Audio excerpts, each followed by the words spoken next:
2022-এর 22 অগাস্টের সেকেন্ড শিফটে যে জেনারেল সায়েন্সগুলো জিজ্ঞাসা করেছিল সেগুলো আমরা দেখে নিই। দেখো, প্রথম কোশ্চেনে কি বলেছে যে রমেশ একটা বাল্বের ফিলামেন্ট তৈরির জন্য একটা উপাদান বেছে নিতে চায়। তাহলে নির্বাচিত উপাদানের নিম্নলিখিত বৈশিষ্ট্যগুলির মধ্যে কোনটি থাকা উচিত? দেখো, ফিলামেন্টের যে উপাদান তার বৈশিষ্ট্যে মনে রাখবে সবসময় কি থাকবে বলো তো? উচ্চ কিন্তু থাকবেই। এবার কি কি উচ্চ থাকবে? মনে রাখবে গলনাঙ্ক বা মেল্টিং পয়েন্টটা উচ্চ থাকতে হবে। এখানে কিন্তু ওরা নিম্ন বলে দিয়েছে, তার মানে এটা ভুল। তাহলে মনে রাখবে গলনাঙ্ক উচ্চ হবে। তারপর মনে রাখবে যে উচ্চ তাপমাত্রাতে উজ্জ্বলভাবে জ্বলার ক্ষমতা কিন্তু থাকতে হবে, কারণ যখন কারেন্ট ফ্লো হবে তখন তো টেম্পারেচার বাড়বে, আর টেম্পারেচার বাড়লে যদি না জ্বলে তাহলে তো আমাদের ওই রকম ফিলামেন্ট বানিয়ে লাভ নেই, তাই না? তো মনে রাখবে উচ্চ তাপমাত্রাতেও জ্বলার ক্ষমতা, উজ্জ্বলভাবে জ্বলার ক্ষমতা কিন্তু রাখতে হবে, ঠিক আছে? তার মানে এখানে উচ্চ বলেছে, তার মানে 2 নাম্বারটা আমরা রাইট মারব। তারপরে আর কি উচ্চ থাকতে হবে? মনে রাখবে রোধটা কিন্তু উচ্চ থাকতে হবে। তো এখানে উচ্চই বলেছে, তার মানে এটাও ঠিক, তার মানে 2 আর 3 রাইট। আর একে যেহেতু নিম্ন বলেছে তাই এটা কিন্তু ভুল হয়ে গেল আমাদের। তো মনে রাখবে উপাদানের বৈশিষ্ট্য কিন্তু উচ্চ থাকবে। এবার কি কি উচ্চ থাকবে সেটাও তোমরা মুখস্থ করে নাও। এক হচ্ছে রোধ উচ্চ থাকবে, তারপরে গলনাঙ্ক উচ্চ থাকবে, আর কি উচ্চ হবে? মনে রাখবে যে উচ্চ তাপমাত্রাতেও উজ্জ্বলভাবে জ্বলার ক্ষমতা কিন্তু রাখবে। তাহলে এখানে কোনটা রাইট হয়ে যাবে? এখানে কিন্তু 2 আর 3 রাইট হয়ে যাবে, মানে 4 নাম্বার অপশনটা ঠিক হবে, ঠিক আছে? পরের কোশ্চেন কি রয়েছে যে which of the following food is high in iron, অর্থাৎ ফলোয়িং ফুড নিচের খাবারগুলির মধ্যে কার মধ্যে আয়রনটা হাই থাকে? তো মনে রাখবে যে মিল্ক, বাটার, জাগেরি আর রাইসের মধ্যে এই জাগেরি অর্থাৎ গুড়ের মধ্যে কিন্তু আয়রনটা অনেকটাই বেশি থাকে, তোমরা মনে রাখবে। পরের কোশ্চেন কি রয়েছে যে the phloem is the plants vascular tissue. দেখো কি বললো তাহলে কোশ্চেনে, যে ফ্লোয়েম হচ্ছে উদ্ভিদের একটা ভাস্কুলার টিস্যু।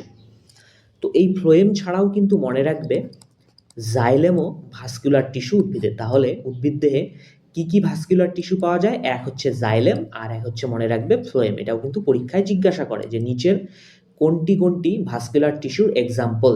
আবার আরেকটাও কোশ্চেন হয় এই জাইলেম আর ফ্লোয়েমের ওপর। মনে রাখবে এই জাইলেম আর ফ্লোয়েম কিন্তু জটিল স্থায়ী কলারও উদাহরণ।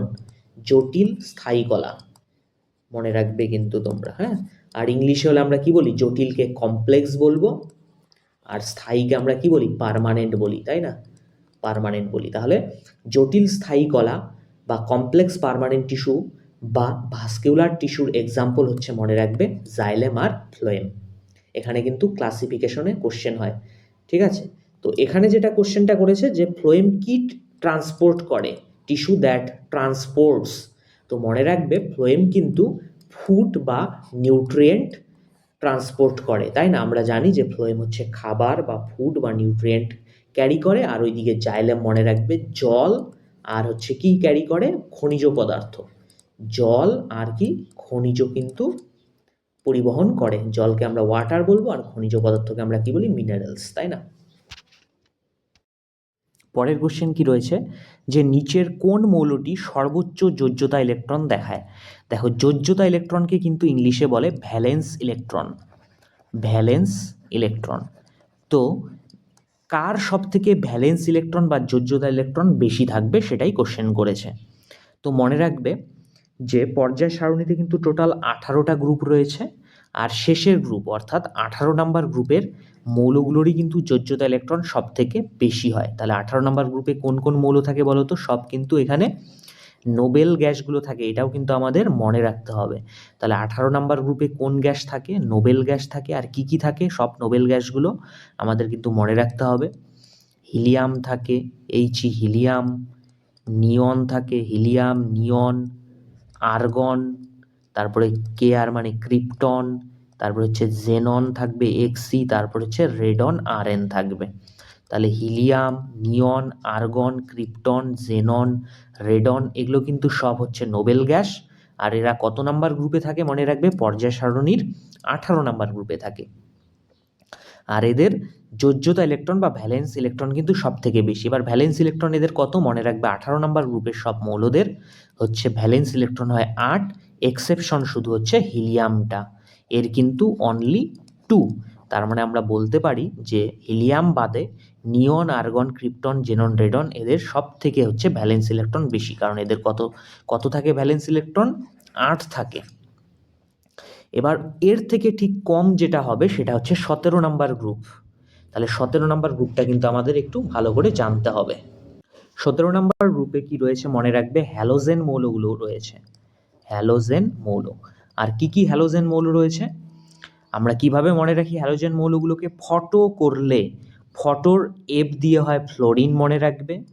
ফটো করলের সিএল দিয়ে আমাদের মনে রাখতে হবে ক্লোরিন। ফটো করলে ব্যাটারির বিআর নিব আমরা, ব্যাটারির বিআর নিব আমরা, সেটা হয়ে যায় ব্রোমিন। ফটো করলে ব্যাটারি আনবির নিব আমরা আই ফর আয়োডিন।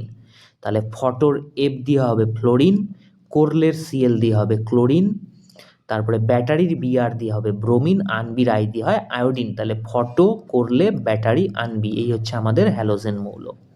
আর এদের হচ্ছে মনে রাখবে যোজ্যতা ইলেকট্রন হয়ে যায় 7, যেখানে কি বলে নোবেল গ্যাস বা নিষ্ক্রিয় মৌল যেটা 18 নম্বর গ্রুপে ছিল তাদের কিন্তু শুধু হিলিয়াম বাদে বাকিদের কিন্তু ছিল 8। তার মানে নোবেল গ্যাসের পরেই হচ্ছে হ্যালোজেন মৌলের কিন্তু যোজ্যতা ইলেকট্রন। আর তোমরা ভালো করে দেখো অপশনে কিন্তু কোনো মানে নোবেল গ্যাস নেই, মানে হিলিয়াম, নিয়ন, আর্গন, ক্রিপ্টন, জেনন, রেডন নেই। কিন্তু তোমরা ভালো করে দেখো কি রয়েছে, হ্যালোজেন মৌল একটা এফ মানে ফ্লোরিন রয়েছে। তার মানে এর যোজ্যতা ইলেকট্রন কত? 7। আমরা জানি কি নোবেল গ্যাসের পরেই হ্যালোজেন মৌলগুলোর যোজ্যতা ইলেকট্রন কিন্তু বেশি হয়। আর এখানে যেহেতু নোবেল নেই তার মানে এখানে হ্যালোজেনের ফ্লোরিনই কিন্তু উত্তর হয়ে যাবে। তো তোমরা আমার ক্লাসের সাথে থাকো, তাহলে কিন্তু এখানে যেমন আমরা পর্যায় সারণী 17 আর 18 নাম্বার গ্রুপটা কভার করলাম। তো এভাবে কোশ্চেন সলভ করতে করতে দেখবে তোমাদের সব গ্রুপগুলোই মুখস্থ হয়ে যাবে। ঠিক আছে, একটু পেশেন্স রাখতে হবে, তাহলেই হবে। কোশ্চেন কি রয়েছে যে পরিবাহীর মধ্য দিয়ে তড়িৎ প্রবাহের জন্য, তাহলে পরিবাহীর মধ্য দিয়ে তড়িৎ প্রবাহের জন্য উৎপন্ন চৌম্বক ক্ষেত্রের দিক কোন সূত্রের দ্বারা নির্ণয় করা হয়? কোশ্চেনটা আরেকবার তোমরা ভালো করে দেখে নাও। কোশ্চেনে কি বলেছে যে পরিবাহীর মধ্য দিয়ে তড়িৎ প্রবাহিত হলে যে চৌম্বক ক্ষেত্র সৃষ্টি হয় তার দিক আমরা কোন সূত্রের দ্বারা নির্ণয় করব? মনে রাখবে পরিবাহীতে যদি তড়িৎ অর্থাৎ কারেন্ট ফ্লো করে তাহলে উৎপন্ন চৌম্বক ক্ষেত্র অর্থাৎ ম্যাগনেটিক ফিল্ডের দিক, ম্যাগনেটিক ফিল্ড FIELD, চৌম্বক ক্ষেত্র বা ম্যাগনেটিক ফিল্ডের দিক কিন্তু আমরা ডান হাতের বুড়ো আঙুলের নিয়ম থেকে বের করি। আর একে ইংলিশে বললে কিন্তু আমরা কি বলবো? তাহলে ডান হাত মানে হচ্ছে রাইট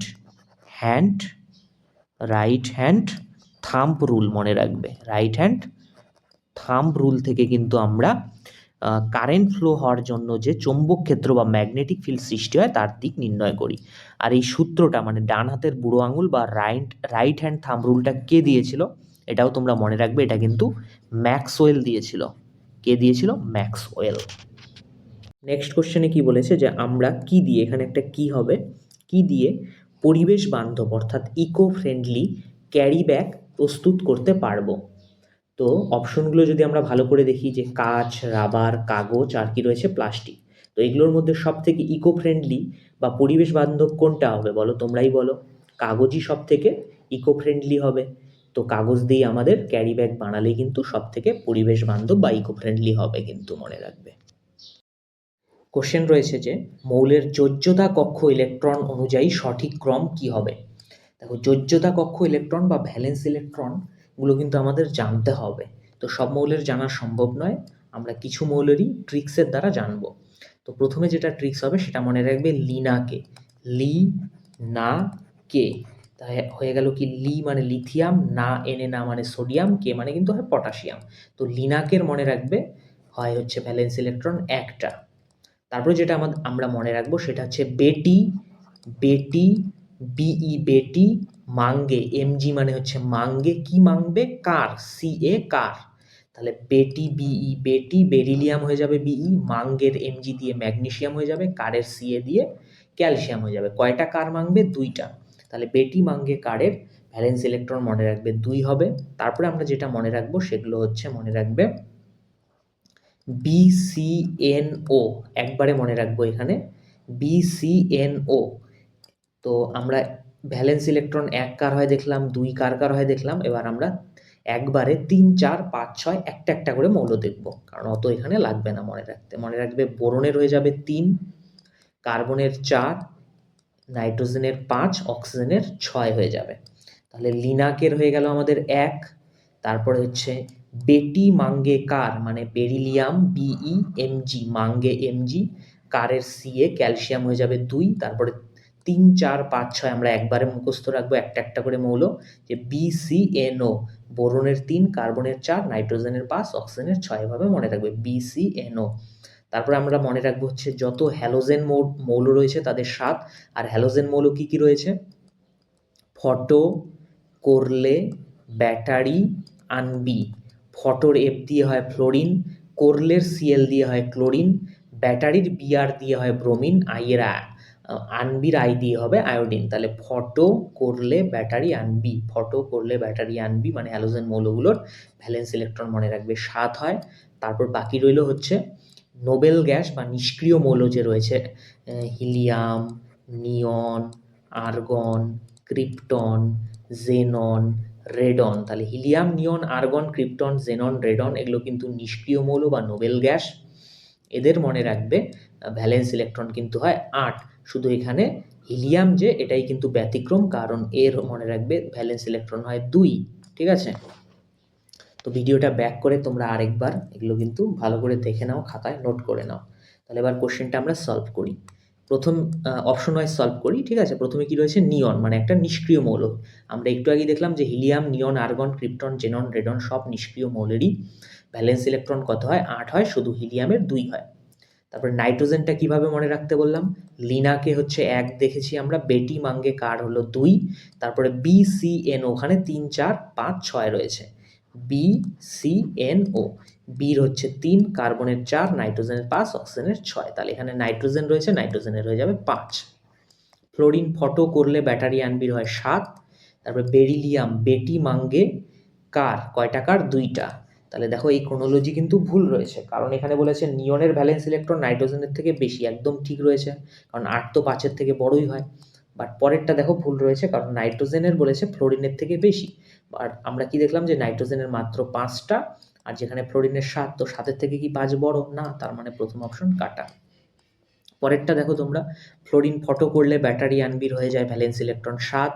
অক্সিজেন আমরা কিভাবে মনে রাখবো? BCNO 3 থেকে শুরু হয় এই ইয়াটা, বির হয় 3, এই যেখানে লেখা রয়েছে, এদিকেও দেখো লেখা রয়েছে, ডান দিক বা দিক দুই দিকেই PCNO লেখা রয়েছে, তোমরা একবার দেখে নাও। তো আমরা কি জানি? বির হয় 3, সি কার্বনের 4, এনের 5, আর অক্সিজেনের কিন্তু হয়ে যায় 6। তাহলে ঠিকই রয়েছে এটা, 7 তো 6-এর থেকে বড়। তারপরে কার্বন বি হলো 3, কার্বনের কিন্তু 4, এটাও ঠিক রয়েছে, 6 তো 4-এর থেকে বড়ই হয়। তারপরে লিনাকের কিন্তু 1 হয়, দেখো এটা কিন্তু একদম ঠিক, 7 6-এর থেকে বড়, 6 4-এর থেকে বড়, 4 1-এর থেকে বড়, তার মানে 2 নাম্বারটাই কিন্তু রাইট অপশন হয়ে যাবে আমাদের। পরের কোশ্চেন রয়েছে যে খাবার দ্রুত রান্না করতে আমরা ড্যাশ ব্যবহার করতে পারি। খাবার দ্রুত রান্না করার জন্য কিন্তু আমরা বেকিং পাউডার ব্যবহার করতে পারি।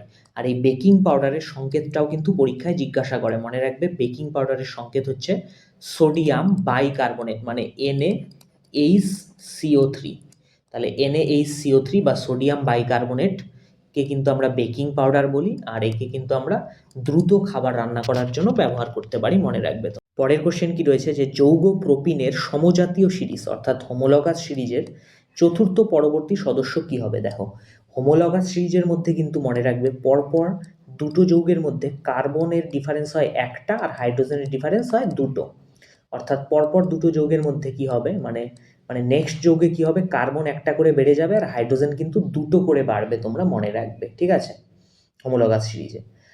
তারপর আমাদের আরও যেটা জানতে হবে এই কোশ্চেনটা সলভ করার জন্য, যে যৌগের শেষে যদি ইন দেখো, যেমন এই কোশ্চেনের যৌগে কি রয়েছে? প্রোপিন, ইন রয়েছে কিন্তু। তো যৌগের শেষে যদি তোমরা ইন দেখো, তাহলে সেই যৌগগুলো কিভাবে গঠিত হয় বলো তো? মনে রাখবে CnH2n এভাবে গঠিত হয় কিন্তু। এটার অর্থ হচ্ছে কার্বন যদি এনটা থাকে, হাইড্রোজেন তার ডাবল 2nটা থাকবে। ঠিক আছে, মোট কথা কার্বনের ডাবল হাইড্রোজেন থাকবে। এবার জৈব যৌগের নামকরণ তো তোমরা জানো, এই লিস্টটা খুবই ইম্পর্টেন্ট। একটা কার্বন থাকলে আমরা মিথ বলি, 2টো কার্বন থাকলে ইথ, 3টে থাকলে প্রোপ, 4টা থাকলে বিউট, 5টা থাকলে পেট, 6টা থাকলে কিন্তু হেক্স বলি আমরা। তোমরা কিন্তু মোটামুটি 6টা 7টা অবধি মুখস্থ রাখবে, ঠিক আছে? এবার কোশ্চেনটা সলভ করি আমরা। কি বলেছে? প্রোপিন, তাহলে প্রোপ রয়েছে, তাহলে প্রোপ থাকলে তোমরাই দেখো লিস্ট থেকে, প্রোপ থাকলে কয়টা কার্বন রয়েছে? প্রোপ থাকলে কিন্তু 3টে কার্বন। তাহলে যৌগটা কি হয়ে যাবে? কার্বন হবে 3টে, আর যেহেতু ইন আছে তাই হাইড্রোজেন কয়টা হয়ে যাবে? 3 দুগুণ 6, কারণ ইন থাকলে আমি কি বললাম যে হাইড্রোজেন সংখ্যা কি হয়ে যায়? ডাবল হয়ে যায়। কার্বন জয়টা থাকবে, হাইড্রোজেন তার ডাবল হয়ে যাবে। যেহেতু প্রোপ মানে কার্বন 3টে, তাই হাইড্রোজেন হয়ে যাবে 3 দুগুণ 6। এবার আমাদের কোশ্চেনে কি বলেছে যে চতুর্থ পরবর্তী সদস্য কি হবে? দেখো, চতুর্থ পরবর্তী হোমোলোগাস সিরিজে আমরা কি জানি? কার্বন কিন্তু একটা একটা করে বেড়ে যায়, কারণ কার্বনের ডিফারেন্স 1 হয়। তো আগে আমরা কার্বনটা হিসেব করে নিই। দেখো 3, তাহলে প্রথম পরের নেক্সট কয়টা কার্বন থাকবে? 4টা, তারপরেরটায় 5টা, তারপরেরটায় 6টায়, তারপরেরটায় কিন্তু 7টা। আর এখানে চতুর্থ নেক্সট চেয়েছে, কিন্তু এটা প্রথম নেক্সট, এটা দ্বিতীয়, এটা তৃতীয়, চতুর্থ। তাহলে চতুর্থ নেক্সটে কার্বন কয়টা থাকবে? কার্বন কিন্তু থাকবে 7টা। আর হাইড্রোজেন কয়টা হয়ে যাবে? তাহলে যেহেতু ইনের সমজাতীয় সিরিজ, তাহলে কিন্তু হাইড্রোজেন হয়ে যাবে। ইন থাকলে আমরা কি জানি? কার্বন যে কয়টা, হাইড্রোজেন তার ডাবল হয়ে যায়, 7 দুগুণ 14 হয়ে যাবে, ঠিক আছে? আর যেটা অপশনে দেখো তোমরা রয়েছে, কত নাম্বার অপশনে রয়েছে? অপশন কিন্তু 2-এ রয়েছে, বোঝা গেল? পরের কোশ্চেন কি রয়েছে যে নিচের কোন জীবের জন্য স্লেইডেন এবং সোয়ানের কোষতত্ত্ব প্রযোজ্য নয়? তো স্লেইডেন আর সোয়ানের যে কোষতত্ত্ব অর্থাৎ সেল থিওরি রয়েছে, সেটা কিন্তু মনে রাখবে ভাইরাসের উপর অ্যাপ্লিকেবল হয় না। তাহলে স্লেইডেন আর সোয়ানের সেল থিওরি বা কোষতত্ত্ব কিন্তু ভাইরাসের উপর প্রযোজ্য হয় না, তোমরা মনে রাখবে। কোশ্চেন কি রয়েছে যে একটা পরিবাহীর রোধকে আমরা ইংলিশে কি বলি? রেসিস্ট্যান্স, যে সরাসরি কার সঙ্গে সমানুপাতিক হবে? দেখো, পরিবাহীর রোধ বা রেসিস্ট্যান্স কিন্তু মনে রাখবে পরিবাহীর দৈর্ঘ্যের সঙ্গে ডাইরেক্টলি সমানুপাতিক হয়, আর প্রস্থচ্ছেদের ক্ষেত্রফলের সঙ্গে কিন্তু ব্যস্তানুপাতিক হয়। যদি বলতো যে সরাসরি কার সঙ্গে ব্যস্তানুপাতিক হবে, তাহলে উত্তর হতো প্রস্থচ্ছেদের ক্ষেত্রফল। আর যেহেতু এখানে সমানুপাতিক চাইছে, তাই উত্তর হয়ে যাবে পরিবাহীর দৈর্ঘ্য। তাহলে কিন্তু তোমরা মনে রাখবে যে দৈর্ঘ্যের সঙ্গে সমানুপাতিক হয় ডাইরেক্টলি, আর প্রস্থচ্ছেদের ক্ষেত্রফলের সঙ্গে ডাইরেক্টলি ব্যস্তানুপাতিক কিন্তু হয়। পরের কোশ্চেন কি রয়েছে যে নিম্নলিখিত কোন কোন যন্ত্র তড়িৎ প্রবাহের তাপীয় ফল এর ওপর ভিত্তি করে তৈরি করা হয়েছে? দেখো, প্রবাহীর মধ্য দিয়ে যখন তড়িৎ প্রবাহিত হয় তখন কিন্তু তাপ সৃষ্টি হয়, সেই ঘটনাকেই বলা হয় তড়িৎ প্রবাহের তাপীয় ফল। আর এই নীতির উপর ভিত্তি করে মনে রাখবে, কোন নীতির উপর? তড়িৎ প্রবাহের তাপীয় ফলের নীতির উপর ভিত্তি করে মনে রাখবে ভাস্কর বাতি আর বৈদ্যুতিক গিজার কিন্তু তৈরি করা হয়, ঠিক আছে? বৈদ্যুতিক জেনারেটর হবে না, জেনারেটর হচ্ছে মনে রাখবে ইলেকট্রোম্যাগনেটিক ইন্ডাকশন। কি? ইলেকট্রোম্যাগনেটিক ইন্ডাকশন নীতির উপর বেস করে বানানো হয় জেনারেটর। আর একে ইলেকট্রোম্যাগনেটিক ইন্ডাকশনকে আমরা কি বলতে পারি? আমরা কিন্তু বলতে পারি তড়িৎ চুম্বকীয় আবেশ। তড়িৎ চুম্বকীয় আবেশ। তাহলে এখানে বৈদ্যুতিক জেনারেটর গেল ইলেকট্রোম্যাগনেটিক ইন্ডাকশন বা তড়িৎ চুম্বকীয় আবেশের উপর বেস করে বানানো হয়। আর এইদিকে ভাস্কর বাতি আর বৈদ্যুতিক গিজার মনে রাখবে তড়িৎ প্রবাহের তাপীয় ফলের উপর বেস করে বানানো হয়। তার মানে 1 আর 2 রাইট অ্যান্সার হবে, ঠিক আছে? যেটা অপশন হচ্ছে 2-এ রয়েছে, দেখো ভালো করে। কোশ্চেন কি যে double circulation can not be observed in? তো ডাবল সার্কুলেশন বলতে কিন্তু বোঝায় যে দূষিত রক্ত আর ভালো রক্ত মানে একসঙ্গে প্রবাহিত হবে না, আলাদা আলাদাভাবে প্রবাহিত হবে। আর ডাবল সার্কুলেশন অবজার্ভ না হলে সেখানে কিন্তু মনে রাখবে দূষিত আর ভালো রক্ত একসাথেই প্রবাহিত হবে, ঠিক আছে? আর এই ডাবল সার্কুলেশন মানে দূষিত আর ভালো রক্ত কিন্তু আলাদাভাবে প্রবাহিত হয়, মনে রাখবে উভচর প্রাণী ব্যাঙের মধ্যেও ডাবল সার্কুলেশন মানে আলাদাভাবেই প্রবাহিত হবে। তারপর পাখির মধ্যেও আলাদাভাবে প্রবাহিত হবে, ঈগল, পাখি হিসেবে এখানে ঈগল দিয়েছে। তারপর সরীসৃপের মধ্যেও কিন্তু আলাদাভাবেই প্রবাহিত হয়, মানে ডাবল সার্কুলেশনই দেখা যায়, একমাত্র ফিশ বাদে, মনে রাখবে। তাহলে ফিশে হচ্ছে মনে রাখবে দূষিত আর ভালো রক্ত আলাদাভাবে কিন্তু প্রবাহিত হয় না, একসাথে প্রবাহিত হয়, তাই সেখানে ডাবল সার্কুলেশন দেখা যাবে না। তাই এখানে উত্তর কিন্তু 3 নাম্বারই হয়ে যাবে। পরের কোশ্চেন হচ্ছে ডিসি মোটরের সম্পর্কে কতগুলো বিবৃতি দিয়েছে, আমাদের সত্য কোনগুলো হবে বাছতে হবে, ঠিক আছে? তো মনে রাখবে ডিসি মোটরে কতগুলো স্প্লিটিং রিং বা বিভক্ত রিং বা কমিউটেটর থাকে, ওগুলো কিন্তু রোটেশন করতে থাকে। এবার কি হয়, যখন ওদের রোটেশনটা অর্ধেক হয়ে যায় তখন মনে রাখবে যে তড়িৎ প্রবাহটা কি হয়ে যায় বলো তো, রিভার্স মানে বিপরীত হয়ে যায়। আর তড়িৎ প্রবাহ রিভার্সের জন্য কি হয়, টর্ক বা বলটা কি হয়, একদিকে কাজ করে। আর বল যদি একদিকে কাজ করে, একই একই দিকে যদি বল বারবার কাজ করে, তাহলে কি হবে, ঘূর্ণনটা কন্টিনিউয়াস থাকবে, তাই না? তাই জন্যে কুণ্ডলীর কিন্তু ক্রমাগত ঘূর্ণন হয়। তাহলে মনে রাখবে যে কমিউটেটরের অর্ধেক ঘূর্ণনের জন্যই কিন্তু তড়িৎ প্রবাহটা রিভার্স হয়ে যায়। আর তড়িৎ প্রবাহের রিভার্সের জন্য বল একদিকে কাজ করে, ফলে কুণ্ডলীর কিন্তু ক্রমাগত ঘূর্ণন চলতেই থাকে। তার মানে 3 নাম্বার একদম ঠিক বলেছে। তারপরে 1 নাম্বারে দেখো ওটাই বলেছে যে বিভক্ত রিং মানে স্প্লিটিং রিংগুলোর কাজ কিন্তু তড়িৎ প্রবাহকে বিপরীত করা। আর হ্যাঁ, এটা কিন্তু এটাও ঠিক, কারণ আমরা একটু আগেই দেখলাম যে কমিউটেটর বা বিভক্ত রিংগুলো কিন্তু যখন হাফ রোটেশন কমপ্লিট করে তখনই কিন্তু ওরা কারেন্টটাকে কি করে, রিভার্স করে দেয়, বিপরীত করে দেয়, তাই না? আর বিপরীত করলে কি হয়, টর্ক একই দিকে কাজ করে, আর টর্ক একই দিকে কাজ করলে কুণ্ডলীর কিন্তু ক্রমাগত ঘূর্ণন হতেই থাকে, তাই না? এবার যে 2 নাম্বারে বলেছে যে চৌম্বক ক্ষেত্রের সমান্তরাল সারিবদ্ধ কুণ্ডলীর বাহু দ্বারা সর্বাধিক বল অনুভব করে। এটা কিন্তু ভুল বলেছে, কারণ চৌম্বক ক্ষেত্রের সঙ্গে যদি সমান্তরালভাবে সারিবদ্ধ কুণ্ডলী থাকে তাহলে বল মনে রাখবে শূন্য হয়ে যায়। তাহলে কখন সর্বাধিক বল প্রয়োগ করবে সেটা আমরা জেনে রাখি। সর্বাধিক বল কিন্তু মনে রাখবে চৌম্বক ক্ষেত্রের সঙ্গে যদি লম্বভাবে সারিবদ্ধ থাকে। তাহলে লম্বভাবে যদি কুণ্ডলী থাকে তাহলে বলটা ম্যাক্সিমাম অনুভব করবে, আর সমান্তরালে মনে রাখবে বল হচ্ছে মিনিমাম মানে শূন্য অনুভব করে, ঠিক আছে? তার মানে এখানে 1 আর 3ই শুধু রাইট হয়ে যাবে, ঠিক আছে? যেটা কত নাম্বার অপশনে রয়েছে, দেখো 3 নাম্বার অপশনে রয়েছে, উভয় 1 এবং 3। পরের কোশ্চেন কি বলেছে যে 5 ডায়োপ্টর, ডি মানে এখানে কিন্তু ডায়োপ্টর হবে, কারণ লেন্সের ক্ষমতার একক ডায়োপ্টর মনে রাখবে। তো 5 ডায়োপ্টর ক্ষমতা সম্পন্ন একটা উত্তল লেন্স আর -3 ডায়োপ্টর ক্ষমতা বিশিষ্ট একটা অবতল লেন্স সংস্পর্শে স্থাপন করা হলো, তাহলে সংমিশ্রণের ফোকাল দৈর্ঘ্য কত হবে?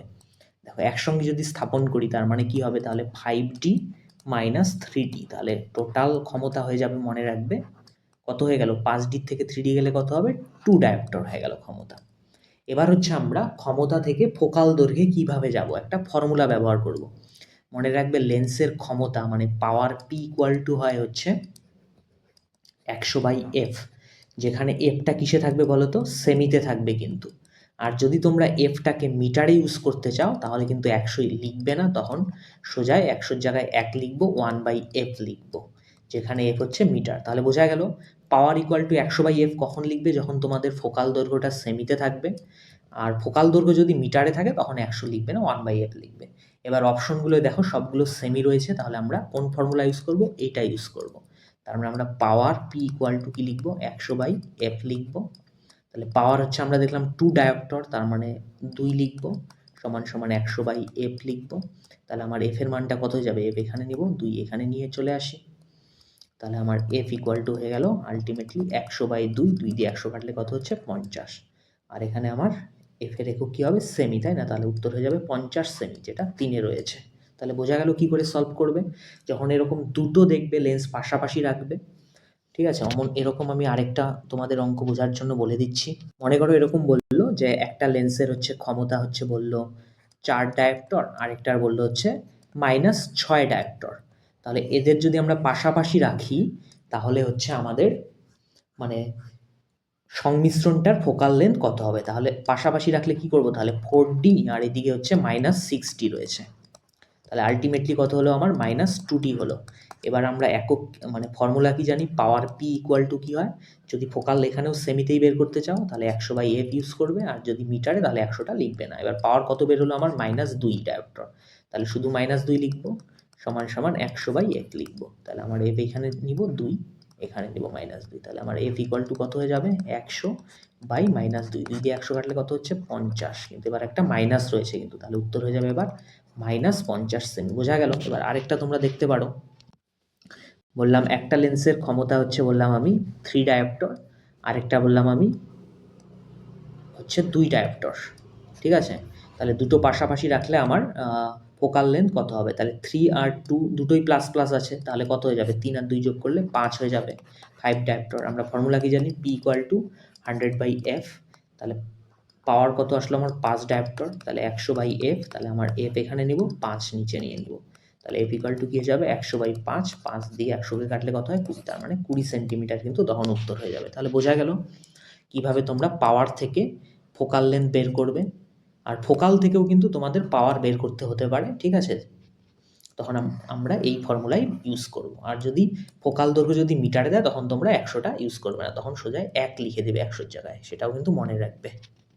পরের কোশ্চেন কি রয়েছে যে হিমালয়ের কোন ফুলে জীবাণুনাশকের বৈশিষ্ট্য রয়েছে, তাই ক্ষত নিরাময়ে সেই ফুলটা সাহায্য করতে পারে। মনে রাখবে হিমালয়ে হচ্ছে ব্রহ্মকমল নামে একটা ফুল পাওয়া যায়, যে ফুলের মধ্যে কিন্তু জীবাণুনাশক পদার্থ রয়েছে, আর তাই আমরা ব্রহ্মকমলকে ক্ষত নিরাময়ের জন্য কিন্তু ব্যবহার করতে পারি। তাহলে ব্রহ্মকমল নামটা কিন্তু মনে রাখবে। পরের কোশ্চেন কি দিয়েছে যে একটা গোলাকার দর্পণের বক্রতা ব্যাসার্ধর মান দিল -20, আর আমাদের কাছে চাইলো ফোকাল দৈর্ঘ্য কত হবে। তো আগের অঙ্কটায় আমরা যেমন ফোকাল দৈর্ঘ্য আর হচ্ছে ক্ষমতার মধ্যে একটা অঙ্ক করলাম, এখানে তাহলে ফোকাল দৈর্ঘ্য আর বক্রতা ব্যাসার্ধর কিন্তু অঙ্ক দিয়েছে।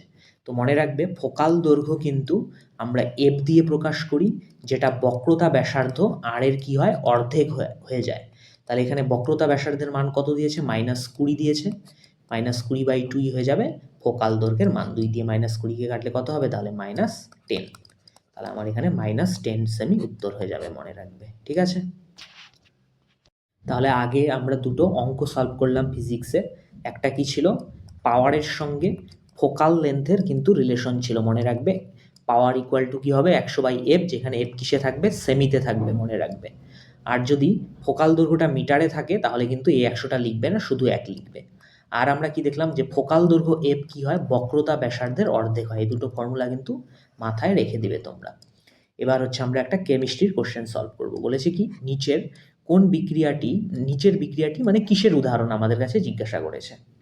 তো দেখি বিক্রিয়া কি রয়েছে, MgOH2, এটা কি ওইস রয়েছে যৌগে, ওইস থাকলে সেটা মনে রাখবে কি হয়ে যায় একটা ক্ষার হয়ে যায়। তারপরটাই কি রয়েছে HCl, এবার যৌগের শুরুতেই যদি তোমরা এরকম দেখো H থাকে তাহলে সেটা কি হওয়ার সম্ভাবনা থাকে অ্যাসিড। তো অ্যাসিড আর ক্ষারের বিক্রিয়া মনে রাখবে সবসময় কি বিক্রিয়া হয় প্রশমন বিক্রিয়া, বা ইংলিশে বললে কিন্তু নিউট্রালাইজেশন রিয়াকশন, ইংলিশে বললে NEU নিউট্রালাইজেশন রিয়াকশন হয়ে যাবে।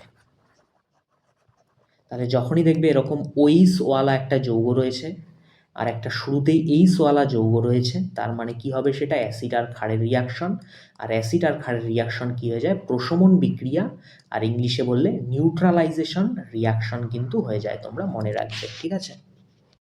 পরের কোশ্চেন কি রয়েছে যে কার্বন C4+ আয়ন গঠন করতে অক্ষম কেন। দেখো কার্বনের বাইরের কক্ষে অর্থাৎ যোজ্যতা কক্ষে কিন্তু 4টে ইলেকট্রন থাকে, ঠিক আছে, আর একটা ইলেকট্রন নয়, এই 4টে ইলেকট্রন যদি কার্বন বের করে দেয় তবেই কিন্তু কার্বন C4+ আয়ন গঠন করবে। এবার একটা ইলেকট্রন বের করতে গেলে তবু একটু ব্যাপার ছিল যে শক্তি একটু কম লাগবে, বাট 4টে ইলেকট্রন বের করতে গেলে কিন্তু প্রচুর পরিমাণে শক্তির প্রয়োজন হবে, তাই কার্বন মনে রাখবে C4+ আয়ন গঠন করতে পারে না। তাহলে তোমরা বুঝেই গেছো কোনটা রাইট অ্যান্সার হবে, 4 নাম্বারটা কিন্তু রাইট, কারণ এর গঠনের জন্য প্রচুর পরিমাণে শক্তি লাগবে, কারণ কার্বনের বাইরের কক্ষে কয়টা ইলেকট্রন থাকে 4টা, ঠিক আছে, আর 4টা ইলেকট্রন বার করতে গেলে তো শক্তি বেশি লাগবেই, তাই না। পরের কোশ্চেন কি রয়েছে যে ত্রিভুজাকার কাচের প্রিজমের মাধ্যমে প্রতিসরণের মধ্য দিয়ে আলোক রশ্মির জন্য যে বিচ্যুতি হয় সেই বিচ্যুতির কোণ কিসের মধ্যবর্তী কোণ হয়। অর্থাৎ কোশ্চেনে বলতে চেয়েছে যে প্রিজমে আলোক রশ্মির যে বিচ্যুতি হয় তার কোণটা কার কার মধ্যবর্তী কোণ। মনে রাখবে বিচ্যুতি কোণ কিন্তু আপতিত রশ্মি আর নির্গত রশ্মির মধ্যবর্তী কোণ হয়। তাহলে বিচ্যুতি কোণ সমান সমান মনে রাখবে আপতিত আর নির্গত রশ্মির মাঝের কোণ। কোশ্চেন রয়েছে যে একটা উদ্ভিদ কোষে ড্যাশের পরিমাণ চলাচলের সুবিধার্থে এর অর্থাৎ কোষের গঠন পরিবর্তন করে। তো তোমরা মনে রাখবে যে জলের পরিমাণ কিন্তু কোষের গঠনটাকে পরিবর্তন করে, তার দরুন হচ্ছে মুভমেন্টে সুবিধা হয়। তাহলে কোষের গঠন পরিবর্তন করে কিসের পরিমাণ, জলের পরিমাণ কিন্তু কোষের গঠন পরিবর্তন করে দেয়, তোমরা মনে রাখবে।